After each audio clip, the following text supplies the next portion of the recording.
મહત્વના સમાચાર, કેસર કેરીની ચોરી કરતી તસ્કર બિલ્ડી ઝડપાઈ છે। તરાલા પોલીસે તસ્કર બિલ્ડીને ઝડપી પાડી છે। કેસર કેરીના વેપારીના ત્યાં તેમણે હાથફેરો કર્યો હતો।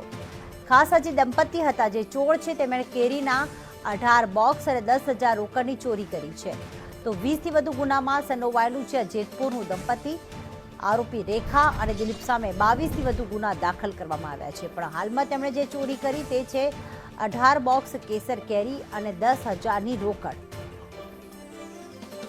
રાકેશ પરડવા અમારી સાથે જોડાઈ ગયા છે। રાકેશ, આમ તો 22 ગુના તેમના પર નોંધાયેલા છે, પણ આ વખતે જે ચોરી કરી છે તેમણે તલાલામાં તે કેસર કેરીની ચોરી કરી છે। શું વિગતો? આ દંપતીએ કઈ કઈ જગ્યાએ હાથફેરો કરેલો છે?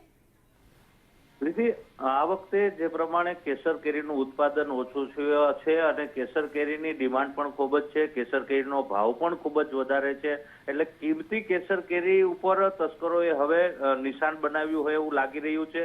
જેતપુરનું જે રેઠું તસ્કર છે, આ જે દિલીપ ફાણકુ શેખવા અને તેની પત્ની રેખાબેન ઉર્ફે ધમુબેન શેખવા, આ બંને રીઢા તસ્કરો છે। જેતપુર, વથલી સહિતમાં 22થી વધુ તેમની વિરુદ્ધ ગુનાઓ નોંધાયેલા છે।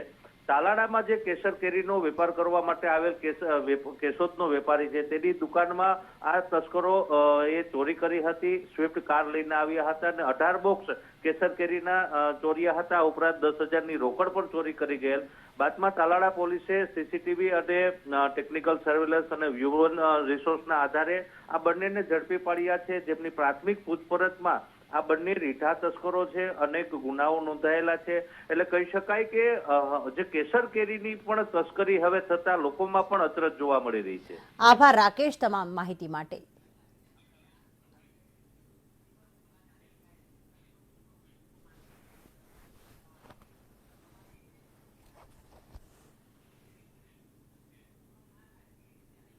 અને હવે સમાચારો પર નજર કરીએ।